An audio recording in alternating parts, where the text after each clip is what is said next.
Halo, aku Inu, ibu dari satu orang anak usia 2 tahun namanya Kinara.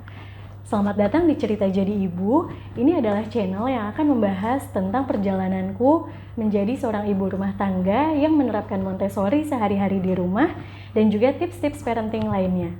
Jadi ibu tuh emang gak mudah, tapi kita bisa kok. Kita sama-sama ya.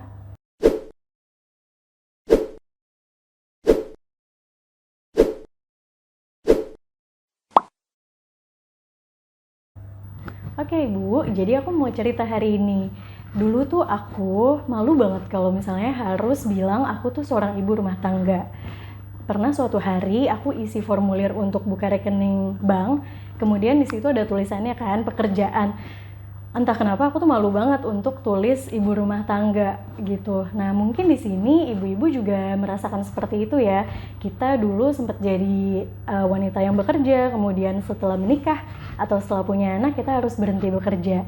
Nah karena mamaku itu adalah ibu pekerja, aku nggak punya bayangan sama sekali gimana sih jadi ibu rumah tangga.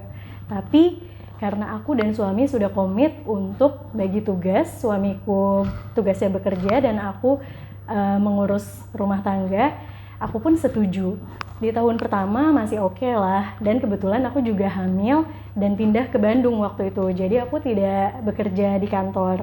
Tapi memasuki tahun kedua, aku mulai merasa kayak, kok aku kangen ya sama diriku yang lama, kok aku jadi di rumah aja, kok aku lihat postingan teman-temanku udah ini, udah itu, sementara aku di rumah berkutat dengan anak bayi, berkutat dengan kasur, dan aku juga melakukan direct breastfeeding. Jadi anytime anakku mau minta menyusui itu aku langsung menyusui.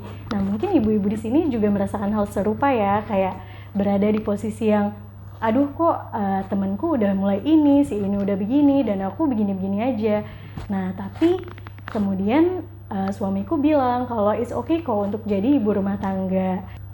Di tahun pertama menjadi ibu rumah tangga, aku merasa semuanya baik-baik aja, masih oke lah. Tapi memasuki tahun kedua, aku mulai merasa kok aku kehilangan jati diriku, kok aku kangen ya sama aku yang dulu bisa kesana kesini, aktif organisasi dan lain-lain. Mungkin ibu-ibu di sini juga merasa kayak gitu. Nah, sampai akhirnya di akhir tahun 2021, aku lihat ada sebuah pelatihan tentang karir, dan itu programnya selama 1 tahun.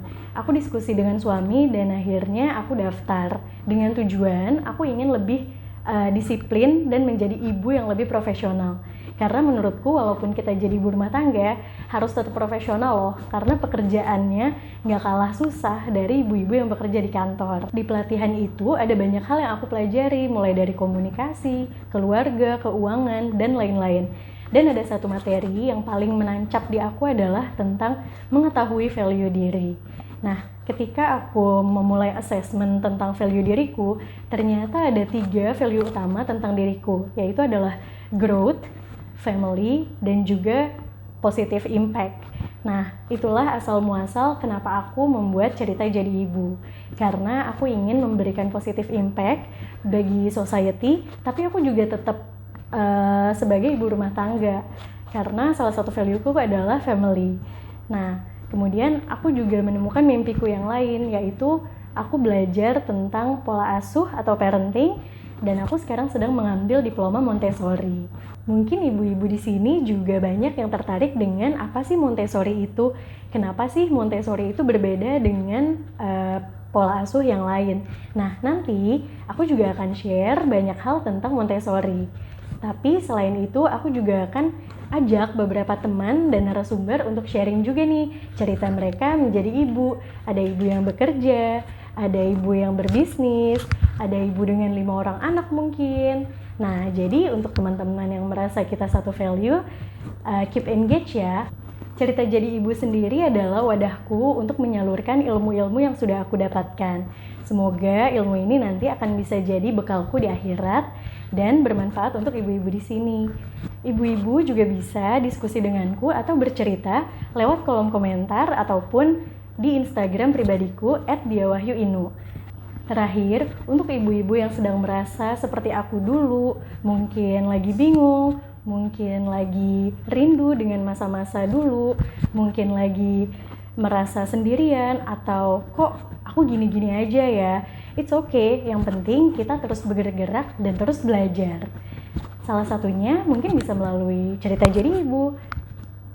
Aku ada 2 tips untuk ibu-ibu di sini. Yang pertama adalah melakukan assessment value secara online. Nanti linknya aku taruh di description box ya. Nah, kenapa sih mengetahui value itu penting? Karena ketika kita tahu value diri kita akan lebih terarah untuk melakukan langkah-langkah selanjutnya. Lalu tips yang kedua adalah tentukan role model. Kalau aku, role modelnya adalah Ria Miranda, Ayu Dia Bing Slamet, dan juga Dr. Mesti Aryo Tejo. Nah, ketika kita sudah memiliki role model, kita akan lebih terarah, oh aku mau seperti beliau, apa sih yang beliau lakukan, apa sih yang beliau kerjakan. Nah, dari situ kita akan bisa pelan-pelan untuk mencapai tujuan kita. Selamat mencoba. Ingat, jadi ibu itu memang tidak mudah, tapi kita pasti bisa kok. Kita sama-sama ya.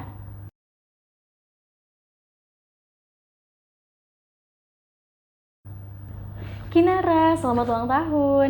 Insya Allah di hari video ini publish, kamu sudah berusia 2 tahun. Itu artinya Kinara dan Ibu sudah selesai menjalani proses menyusui selama 2 tahun.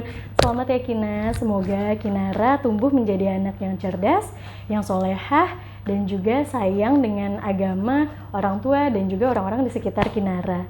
Terima kasih Kina sudah menjadi guru untuk Ibu. Terima kasih Kina untuk semua cerita-cerita sehingga Ibu bisa memiliki cerita menjadi ibu. Kinara adalah sumber inspirasi Ibu untuk menjadi ibu rumah tangga yang lebih baik lagi. Karena Ibu ingin menjadi contoh untuk Kinara dan juga adik-adiknya kelak. Semoga Kinara sukses dunia akhirat ya.